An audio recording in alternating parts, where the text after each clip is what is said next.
Hello. Let's talk and share with you a bit about my mom, Kathy Dice, my mom. Um, I'll start with this, having being it now a father of five, and having gone through a number of childhoods and teenage years and the college years. Reflecting back, I was a very uh, challenging child to deal with. So my heart goes out to my mom. She's lives in Northern California now, but there was some things in our past that I want to share with you, kind of give you an idea of what that childhood was like. Um, when I asked her about what I was like as a small child, she said that what stuck out is I was always trying to get away.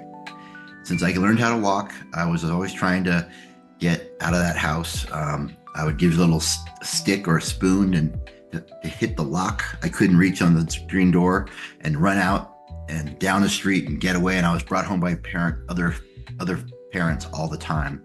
I was always trying to get away. I remember as a child, my mom always yelling. She was lose her temper. She was yelling at us. We were always being yelled at for picking up stuff. You know, don't just sit around. Don't have your hands in your pockets. Be doing something. And that stuck with all my whole life. I always had to. If someone else is doing something, I need to be doing something too. I cannot sit still while someone else is working. That was very much my mom, yelling at us growing up to we're either getting in trouble or trying to keep the house clean. Gosh, she was very religious. We had to pray the rosary every night. Sitting all of the kids lined up on our knees, kneeling up straight, saying the rosary. I remember going to a lot of like anti-abortion protests and all of us kneeling out on the sidewalk and protesting and being a big part of our lives. She had us in a St. Didacus Catholic school in San Diego when we were all really little, all through K up through I think pulled us out in fifth grade. He pulled me out in fifth grade and the other kids too, because it's a religious Catholic school with nuns and everything, the full gamut, rulers, very strict Catholic school, all uniforms. And she pulled us out because they weren't Catholic enough. It was about the era when Vatican II occurred and there was a shift in the Catholic Church. And so our mom pulled us a lot of school to homeschool us. Still growing up, there was corporal punishment. My mom would spank us with wooden spoons. She would use a ping pong paddle. And as we got older, she would switch to a squash ball paddle. And, it would be just spankings. And it was, my dad was at work, when you're going to get when your dad comes home, and he was, that's a whole other video. But my mom, spankings for spoons, ping pong paddles, squash ball paddles. I remember running from her, trying to get away, and like one time running and making the turn down the hallway and seeing the squash ball paddle stick into the drywall, like she had thrown it. So she would lose her temper a lot, and there was this ongoing thing, being the oldest, and at an early age, beginning to realize stuff about her, like 6, 7 years old. She's trying to say things like, she'd always say the truth always wins. And I remember even as a young age going, that's not true, because there's a lot of things I'd get away with, and I remember her saying she has eyes in the back of her head. And I remember testing that, behind her and doing stuff and seeing if she would catch me, and she would say things like, adults can always tell when kids are lying. And as a little kid, I remember thinking, maybe that's true. And I'd try to think evil thoughts and see if I would trigger her to know. And all of that, me kind of coming to grips with, maybe she's not completely accurate in what she's telling us. And I would lie. I would sneak her out. I was doing all those mischievous things as a kid. And this back and forth with my mom, I remember, I must have been 8, 9 years old and like trying to get away with things. And I remember moving my mom's car keys around when she set them down on the coffee table. I'd take them and put them on the counter in the kitchen, when she wasn't looking. And just to kind of get her to question her own memory that way I would be able to get away with things when you try to catch me in lies. I would say, Mom, that's not what I said, or that's not what I did. And trying to kind of catch my mom, make her second guess her own memory. I remember doing those little mind games as a kid with her, and so there's this back and forth thing going with my mom. And when I would sneak, and sometimes I'd know I was about to get caught, and so I would go before committing one of these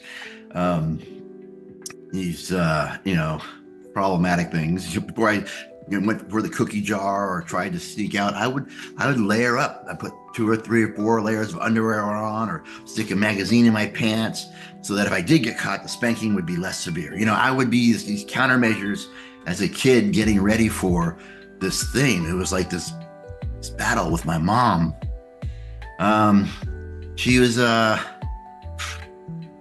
and I remember one time I stole a little toy car as a little kid from I think it was like a Saban drugstore, snuck it home, and I knew my mom would question where I got it. And so I remember wrapping it in like present paper and putting it under the Christmas tree. And this was like in November or something, and putting "From Santa" on it and leaving it under the tree, thinking that I would receive this gift from Santa and I would explain how I acquired it, and of course parents quickly figured out what was going on there, and I got trouble, had to return it.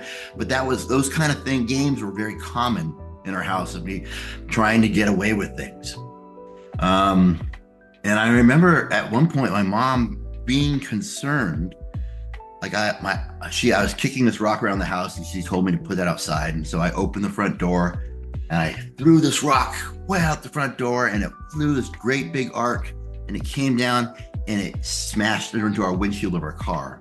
And as soon as it hit, I turned to my dad, who was on the couch, said, "Dad, these 2 kids on bikes just went by and threw a rock at our windshield.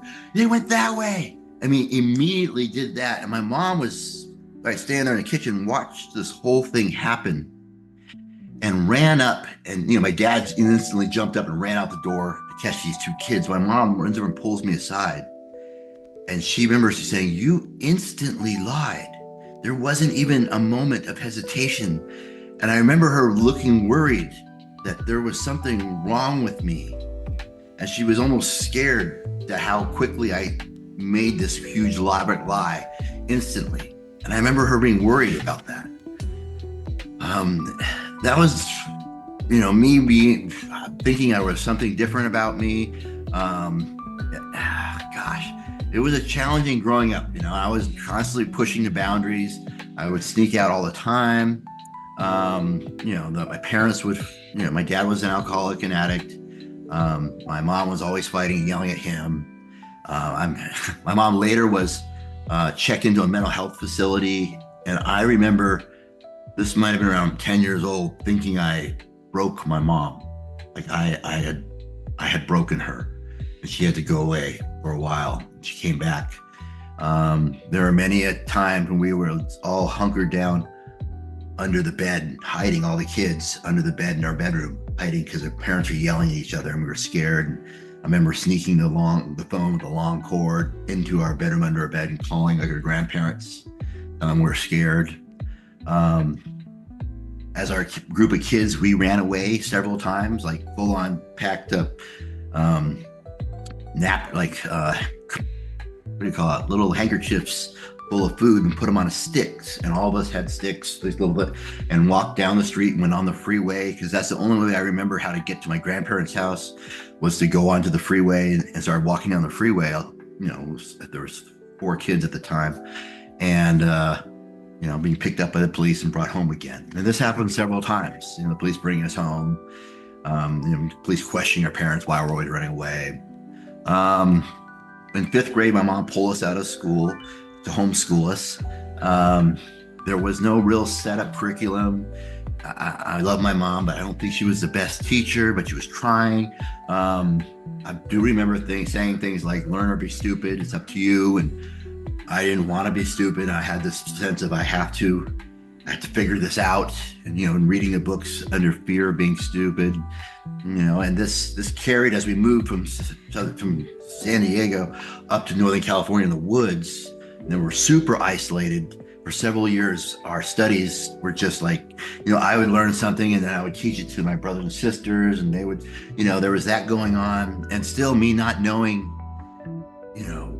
how, if I was smart, if I was stupid. And like I remember us going on a road trip somewhere, and there was like, we saw a kid at a gas station who looked my age, and I went over and I was asking him math questions and math problems, trying to assess if I was behind them or with equal with them, trying to figure out if I was stupid.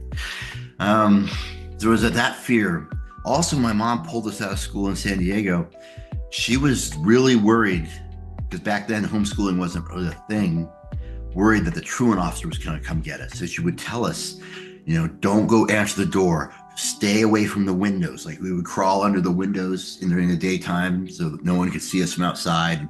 And always has a sense of being hiding and kind of tiptoeing around the house, making sure no one saw us. That kind of sense of, living in fear of the truant officer getting us. That was very real in our house growing up.